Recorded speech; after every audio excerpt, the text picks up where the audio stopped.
Bonjour à vous, bienvenue pour cette vidéo où je vais parler de la planète Neptune, Neptune et ses effets généraux et en particulier pour le second semestre 2021. Alors je fais un petit rappel des caractéristiques de Neptune, hein, puisque bien sûr il y a des gens qui connaissent déjà l'astrologie, mais il y en a aussi d'autres qui la découvrent, donc il convient de la présenter. Neptune, c'est une planète très mystérieuse, très difficile à appréhender tant elle est complexe. Neptune, c'est d'abord une planète lente, une planète lourde qui met 165 ans à peu près pour faire le tour du zodiaque.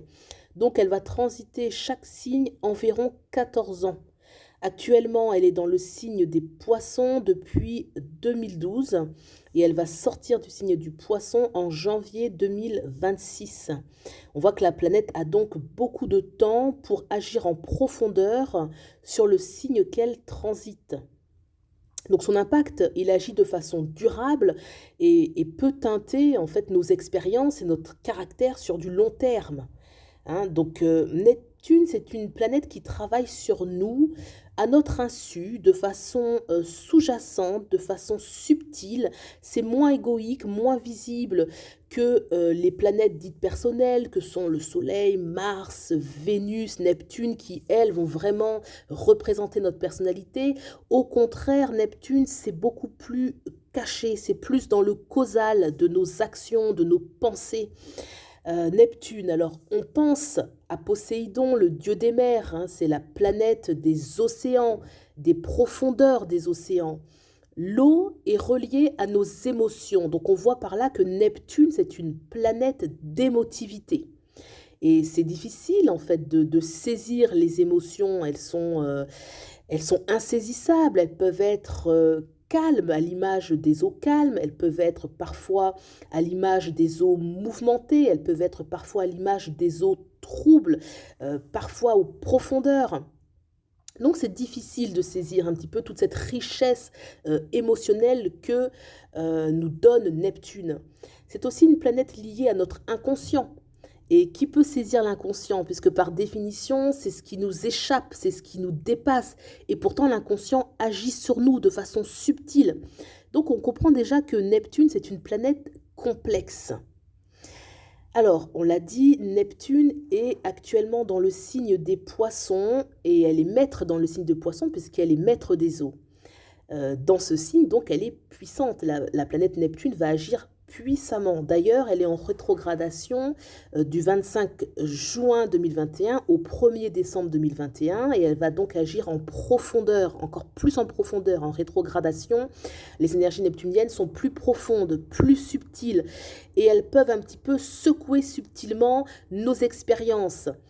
Euh, on dit aussi que Neptune, c'est la planète des artistes puisque ces derniers, ils trouvent l'inspiration via leurs émotions. Et on l'a vu, les émotions sont elles-mêmes connectées à l'élément eau. C'est pour ça que Neptune est aussi est la planète qui est l'octave supérieure de Vénus, Vénus qui est aussi une planète de créativité. Alors comme artiste teinté par Neptune, pour donner un petit peu un exemple, je pense à Julien Doré, qui est donc un chanteur, qui est d'ascendant poisson, et la planète dominante est Neptune. Elle se trouve au milieu du ciel, elle est vraiment à la cuspide de sa maison 10, donc vraiment à cheval entre sa maison 9 et sa maison 10. La maison 9 étant la maison de la spiritualité et la maison 10 de la destinée. Donc on voit que sa destinée va être gouvernée par Neptune. D'ailleurs, on voit dans ses musiques, dans l'atmosphère de ses musiques, de ses clips, souvent l'élément eau est représenté sous une forme ou sous une autre.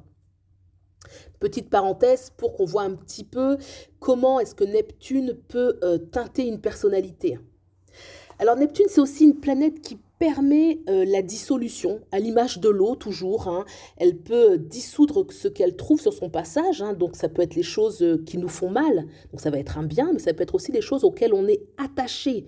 Neptune peut arracher les choses. C'est pourquoi c'est aussi une planète de perte, c'est aussi une planète de dissolution. Alors bien sûr, c'est souvent de perte parce que c'est en vue de quelque chose, en vue d'un mieux souvent, hein. Mais c'est une planète de perte et aussi de dissolution de soi, du service désintéressé. Alors on dit que c'est une, enfin c'est pas on dit, c'est une grande planète spirituelle, puisque c'est une planète qui interroge les mystères, mais c'est aussi une planète qui garde les mystères secrètement dans ses profondeurs. Donc c'est une planète de grande spiritualité. Dans son aspect élevé, elle amène à la spiritualité et par un autre aspect à la religion. Elle peut d'ailleurs conduire à des illusions ou au fanatisme.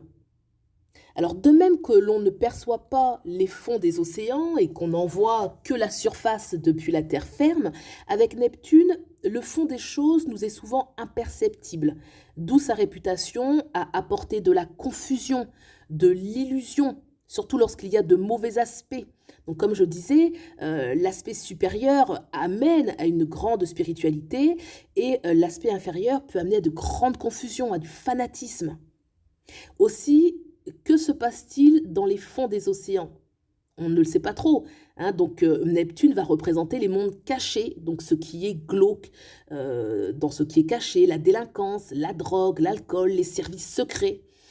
De même que l'eau s'immisce dans les moindres interstices, Neptune est une planète de contagion. Elle passe là où elle souhaite. De contagion, ça peut être aussi de contamination et aussi d'épidémie. D'épidémie, ça peut aller jusqu'aux épidémies majeures.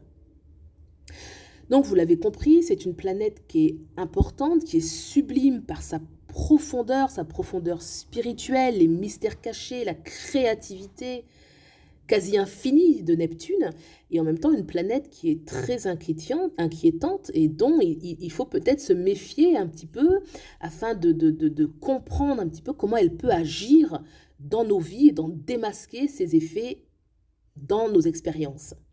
Et c'est d'ailleurs la raison pour laquelle je souhaite faire cet audio, car il me semble intéressant de regarder derrière le rideau de nos comportements, de regarder un petit peu le plan causal de notre personnalité. Alors on commence à saisir que Neptune est relié au Noun primordial, c'est un aspect très spirituel qu'on verra peut-être une prochaine fois. Donc, au vu de sa complexité que nous venons de décrire, c'est en fait difficile de savoir comment réagit une personne à un transit de Neptune. Alors aussi, les aspects de Neptune dans notre thème astral nous donnent une indication importante quant à la direction que prend ce transit. Est-ce qu'il est en harmonie ou en dissonance, en conjonction ou en opposition? On l'a vu, Neptune est actuellement dans le signe du Poisson et particulièrement dans son 3e décan. Donc les Poissons sont fortement impactés. Et depuis le 25 juin, Neptune rétrograde et les mouvements de rétrogradation et de reprise en marche directe par la phase stationnaire, en fait il y a une phase stationnaire avant la rétrogradation et avant la reprise de marche directe, active en fait les énergies planétaires de Neptune. Donc Neptune qui est conjoint à leur Soleil les a fortement impactés et déjà depuis 2012, ils peuvent déjà se demander, les Poissons, est-ce que cette année-ci, ils ont eu des bouleversements d'ordre intérieur, d'ordre émotionnel, d'ordre psychologique? Neptune peut apporter, on l'a vu, un regain de créativité, d'enthousiasme, une envie de se libérer, de créer, de rompre avec les enfermements. Mais on l'a vu, Neptune apporte aussi la déprime, le manque de foi en soi qui peut conduire vers une sorte d'apathie, de nonchalance et dans le pire des cas vers des addictions. Surtout si on se croit, qu'on se sent à l'étroit, qu'on se sent enfermé, qu'on se sent étriqué, mal compris. Alors Neptune amène aussi à une quête spirituelle profonde, mais attention à la dissolution du soi, qui est possible, du service trop poussé qui conduit à l'oubli de soi et aux excès de gentillesse. Attention à ne pas être la proie de faux prophètes, de personnes qui abusent de votre gentillesse, de votre serviabilité. Tout ceci est réactivé avec Neptune rétrograde actuellement. Alors en plus, il y a Jupiter qui rentre dans le signe du Poisson jusqu'au 28 juillet 2021. Ensuite, il va rétrograder pour retourner dans le signe du Verseau. Et il va retourner dans le signe du Poisson en décembre 2021 et il va y rester toute l'année jusqu'en décembre 2022. Donc là, actuellement, si c'est au mois de juillet que vous regardez la vidéo, vous avez le temps de voir un petit peu comment ça agit sur vous, un petit peu comment ces énergies en synergie, c'est-à-dire conjonction Soleil, votre Soleil, Jupiter et Neptune, en poisson vont agir ensemble, de concert. Hein, je vous conseille, les poissons, c'est une période qui est très délicate pour vous, de consulter éventuellement votre astrologue pour voir un petit peu comment ça agit. Puisque Jupiter, bien sûr, c'est une planète qui est très favorable pour vous, très favorable, puisque c'est votre maître, c'est le maître des poissons. Jupiter va vous donner envie probablement d'une expansion de soi, d'une grande créativité, d'amplifier votre vie. Mais Jupiter aussi amplifie, c'est-à-dire qu'il amplifie l'aspect positif, mais il peut amplifier l'aspect négatif, ce qu'il trouve. Donc, qu'est-ce qui se passe actuellement dans votre vie? S'il y a des difficultés, notamment d'addiction, par exemple, hein, mais toutes sortes de difficultés, Jupiter peut l'amplifier. Même si c'est votre grand ami, c'est aussi une planète qui amplifie ce qu'elle trouve. Donc, vous voyez, c'est très délicat. Il faut vraiment voir comment les choses peuvent se passer pour vous. Alors ensuite, Neptune en Poisson fait un trigone avec le Cancer et le Scorpion. Donc ça, c'est un aspect qui est très positif. Le Cancer, en plus, vous avez le Soleil qui transite votre signe le mois de juillet. Donc là, effectivement, vous avez déjà un regain d'énergie et il y a un bon aspect avec Neptune. Donc regain d'énergie, grande créativité, envie de vous libérer, de croire en ses rêves. Donc ça peut être un levier pour un nouveau départ sur du long terme. Hein. Il peut même y avoir aussi une envolée spirituelle, puisque Neptune en Poisson est dans votre maison 9.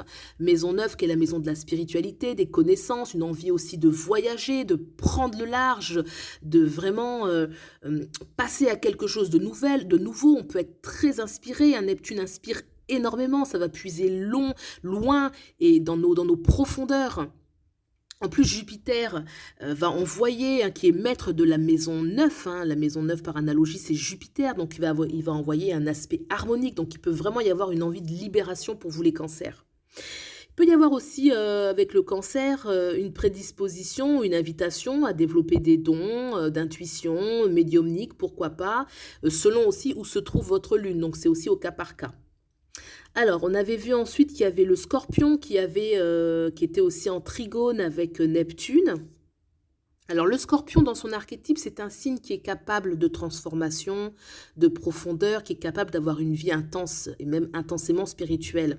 En tant que signe d'eau, le Scorpion s'entend bien avec le signe des Poissons, hein, et il peut être très inspiré par le trigone avec Neptune.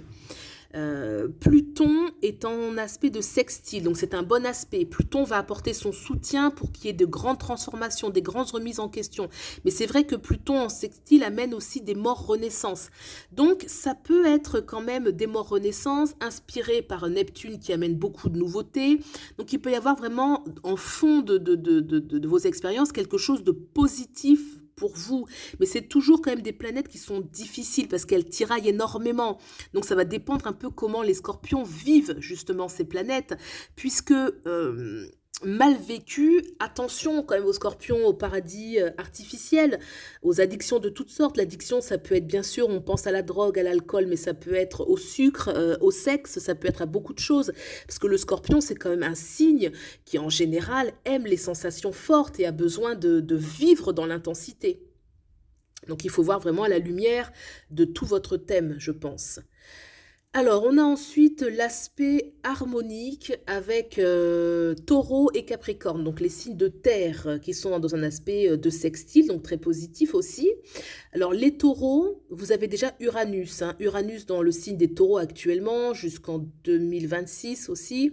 Donc, ça vous met déjà en proie, vous êtes déjà en proie à des changements soudains et votre personnalité, elle est mise à rude épreuve parce que Uranus veut apporter beaucoup de nouveautés dans votre vie. Avec le sextile avec Neptune, ça peut vous inspirer, vous pouvez être inspiré, vous pouvez avoir envie de créer de la nouveauté.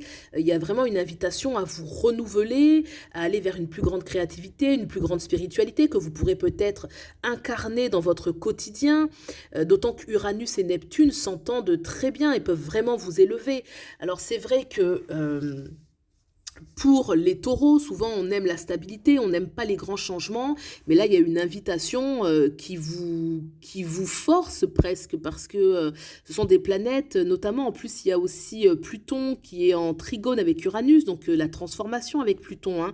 Donc ce sont des planètes qui changent de gré ou de force, hein. En trame de fond de vos expériences, il y a ces énergies qui sont là sous-jacentes, hein, et mal vécues, et on peut passer à côté de possibilités de transformation et d'élévation importantes. Je pense que vous pouvez, hein, avec un potentiel assez important, regretter dans les années futures. Donc je pense qu'il y a des opportunités à saisir. On a vu qu'il y avait aussi le Capricorne qui était en sextile, donc aspect harmonique, hein. Les Capricornes, vous avez déjà Pluton qui travaille sur vous en profondeur depuis déjà un certain temps, et Neptune, toujours cette invitation à vous renouveler, appréhender la vie différemment, aller dans plus de profondeur, des profondeurs que vous pouvez aussi incarner. Le Capricorne, c'est un signe de terre, c'est un signe concret, et c'est aussi un signe d'élévation. Donc là, je pense que pour les Capricornes, il y a une opportunité d'élévation spirituelle de haut vol, hein, une grosse opportunité, d'autant que Pluton qui travaille sur votre personnalité, Neptune qui va vous donner les inspirations, vous permet de vous changer, de changer votre position sociale, d'apporter de la nouveauté, de la créativité, et ça va agir jusque, une fois qu'on a transformé son être, bah, ça agit sur le plan social, environnemental et sur la vie sentimentale aussi. Donc de grosses opportunités d'évolution en trame de fond pour les Capricornes. Donc là, c'était pour les aspects dits harmoniques, harmonieux, on est aidé, on va dire, on est porté, les énergies circulent bien. Et ensuite, on a les carrés, le carré, c'est plus des conflits, des tensions. L'expérience est plus difficile, elle amène toujours à une évolution aussi, mais elle est plus difficile dans l'expérience. Et là, on a un carré avec les Gémeaux, les Sagittaires, et il y a une opposition avec les Vierges. Alors, pour vous, le Gémeaux, effectivement, les Gémeaux, vous êtes en carré avec Neptune, hein, votre soleil natal est en carré avec Neptune. Soleil carré Neptune, ça peut, on peut être soumis à un manque de confiance en soi par moment, une perte de foi, une perte d'estime dans le pire des cas peut-être, qui peut amener à des moments de déprime, à des gros doutes. Mais faut bien comprendre que Neptune, c'est aussi une planète qui par son tiraillement, c'est un levier aussi de grande remise en question qui oblige à prendre aussi de l'avant. En plus, vous avez les Gémeaux, le nœud nord, qui est toute l'année 2021 dans votre signe, et qui est dans le signe des Gémeaux. Le nœud nord, c'est ce vers quoi aller, c'est le but d'incarnation. Donc vous êtes tiraillé, il y a un désir sous-jacent d'accomplir sa vie, de se réaliser, qui est très fort cette année 2021. Vous avez en même temps ce carré qui vous titille avec Neptune qui peut vous apporter mal vécu un petit peu ce manque de confiance en vous, mais en tout cas de façon sous-jacente, il y a un appel à une élévation. Pour les Gémeaux, je dirais d'être attentif aussi au transit de Mercure avec Neptune. C'est un carré qui est important parce qu'il amène, carré Neptune-Mercure, il amène il amène des illusions en fait, des fausses croyances. Donc d'être attentif pendant ces périodes. Il y en a d'ailleurs, Mercure, il y a un carré du 4 mai au 11 juillet, donc toujours faire attention au carré qu'il y a. Puis il y en a un autre au mois de... Il faut que je retrouve dans les notes. Il y en a un autre le 24 août 2021 aussi d'opposition. Là, c'est une opposition Mercure-Neptune. Mais Mercure, ça reste votre maître de thème, hein. Mercure, c'est le maître des Gémeaux. Donc, toujours attention, le carré ou l'opposition, c'est jamais très bon, hein. Ça donne beaucoup d'illusions au niveau du mental. Donc voilà, en plus Neptune est dans votre maison 10, hein, en tout cas quand on parle des maisons égales. Il faut voir après au cas par cas comment dans votre thème est votre maison 10, mais Neptune a priori dans votre maison 10 quand on parle des maisons égales. Et ça peut rendre confus sur le plan professionnel, on peut se sentir un manque de liberté, un manque de réalisation, un manque de ses aspirations, vous voyez. Donc, et ça peut aussi donner des désillusions assez fortes sur sa position sociale. Donc ça peut être mal vécu par rapport à tout ça, les Gémeaux.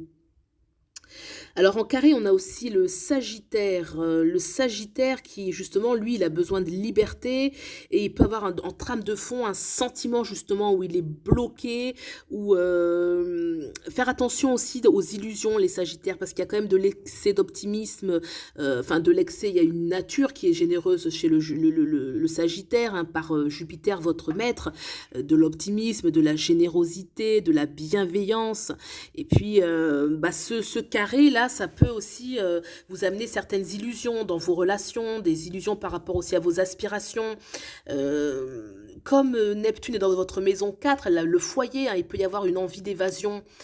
Faites attention. Alors bon, après ça peut être aussi pour vous, si vous sentez que c'est juste, il faut voir le reste de votre thème. Une occasion de vous libérer de certaines grandes responsabilités. Mais maison 4, on a envie de s'évader avec Neptune. On a besoin de se libérer. On peut se sentir en dualité avec son foyer. Vous voyez? Oups, excusez-moi, j'ai fait quelque chose. J'ai appuyé sur ma vidéo. Voilà. Mais je ne sais pas faire les montages et compagnie, donc on gardera comme ça. Donc voilà pour les Sagittaires, faites attention. Et on a ensuite la Vierge. La Vierge, elle est en opposition. Alors elle a déjà Uranus avec qui elle est en opposition. Et la Vierge, que je dise plus de bêtises, ça va un petit peu embrouiller ça. Oui, donc la Vierge, vous avez déjà Uranus qui vous met une opposition, ça peut être très compliqué. Et Neptune dans votre maison 7, je pense que la maison 7, c'est la maison des autres, de la relation. Donc il peut y avoir en même temps une envie de créativité, mais il peut y avoir aussi de la mélancolie, de l'illusion liée aux relations. Et puis Jupiter, il sera aussi en Poisson, donc il va amplifier. Qu'est-ce qu'il va amplifier? Est-ce qu'il va amplifier la mélancolie? Est-ce qu'il va amplifier le stress? On ne sait pas trop comment les Vierges, vous pouvez réagir par rapport à ça, d'autant que vous êtes quand même sujet au stress. Vous voyez, ça fait déjà, Uranus vous envoie un mauvais aspect. Également l'opposition avec Neptune, donc c'est difficile pour vous cette période. Les Balances et les Lions, c'est en quinconce. Alors le quinconce, c'est un réajustement, ça peut être un petit peu difficile. Alors c'est moins difficile que les carrés quand même pour vous, mais il faut vraiment réajuster. Avec les quinconces, c'est vrai qu'il faut regarder au cas par cas comment est-ce que vos autres planètes interagissent, parce que le quinconce peut devenir une difficulté, mais peut devenir aussi un avantage. Donc il faut vraiment voir, c'est moins, comment dirais-je, c'est moins explicite par exemple qu'un carré, on voit que c'est vraiment très difficile, ou un trigone où les énergies sont plus fluides. Le quinconce, c'est vraiment au cas par cas. En tout cas, les balances, a priori, si on prend les maisons par égale, c'est en maison 6 qu'est Neptune. Maison 6, c'est le quotidien. Donc vous pouvez avoir dans votre quotidien un grand besoin d'évasion, de vous sentir dans une sorte de dualité. En même temps, vous voulez vous libérer, en même temps, vous voulez vous sécuriser, en même temps, vous voulez partir, en même temps, vous voulez rester. Ça peut donner une grande dualité pour vous, les balances, donc il faut voir vraiment au cas par cas.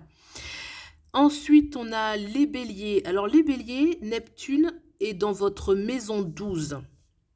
C'est une maison qui est complexe, hein, la maison 12. La maison 12, Neptune, ça peut amener des désillusions quand même, en amitié, en amour. Attention aux escrocs, parce que en fait, la maison 12, c'est la maison qui est cachée. Et Neptune, c'est la maison qui est cachée, la maison des ennemis cachés, en fait, la maison 12 aussi, hein, parce que c'est beaucoup de choses. Mais la maison 12, c'est la maison des ennemis cachés. Neptune, ça peut aussi amener le côté glauque, donc ça peut être attention aux escrocs, aux gens qui vous font, oui, vraiment les vraies escroqueries. Donc faites attention à ça, vous pouvez avoir de grosses désillusions. Et par contre, la maison 12, c'est aussi la maison des connaissances mystiques. Vous voyez comment les maisons, elles ont des pôles positifs et des pôles négatifs. C'est aussi la maison des connaissances mystiques, de ce qui est caché, l'occulte. Et donc aussi de la quête de soi, à un niveau très profond. Donc il y a une possibilité avec Neptune de rentrer dans certaines profondeurs, surtout si d'autres aspects le soutiennent, il faut voir aussi. Alors, Verseau, maison 2, donc oui, il peut y avoir beaucoup de créativité pour vous, en tout cas une envie de mettre sa créativité au service de son travail et de la façon dont on gagne sa vie, et on peut être très frustré si on n'y arrive pas. D'autant que le Verseau, il y a une envie de liberté qui est naturelle, qui est très bonne, et mal vécue si on se sent enfreint un petit peu dans sa liberté, ça peut être mal vécu. Attention aussi aux illusions sur la façon dont on peut gagner de l'argent. On peut vite se faire un plan sur la comète un petit peu avec Neptune en maison 2. Hein, et la créativité, c'est très bien, mais on peut aussi se faire beaucoup d'illusions. Donc attention par rapport à ça. Il peut y avoir de grandes envies de changement et des hésitations. Hein, toujours cette dualité neptunienne entre je veux ma liberté, mais je n'y arrive pas. Et ça peut occasionner soit un déclic pour se libérer et prendre vraiment de l'avant, ou au contraire nous tirer vers une déprime. Donc voilà ce que je peux dire un peu sur Neptune. Alors certainement que j'ai oublié beaucoup d'aspects, parce que c'est une planète qui est en fait insaisissable. hein. On peut dire que c'est une planète insaisissable, complexe. Le but, c'était en fait de vous amener avec humilité, cette compréhension comme quoi cette planète, elle agit de façon sous-jacente. C'est comme si c'était la toile de fond de nos vies, de nos personnalités, de nos comportements, et que c'est important, à mon sens, de comprendre quelle place ils ont dans notre thème et comment peuvent agir ces transits, puisqu'ils sont vraiment sur le plan causal. Voilà, donc j'espère que cette vidéo vous a plu, que vous y avez trouvé des pistes de réflexion, d'introspection. N'hésitez pas à consulter votre astrologue pour vraiment bien comprendre comment est-ce que vous interagissez avec cette planète, comment est-ce que vous allez interagir surtout jusqu'en 2025, puisque Neptune est dans le signe des poissons où elle est puissante jusqu'en 2025, donc ça prend son temps et ça a une grande influence sur nos expériences. Voilà, je vous souhaite le meilleur et je vous dis à bientôt pour une prochaine analyse astrologique. Au revoir.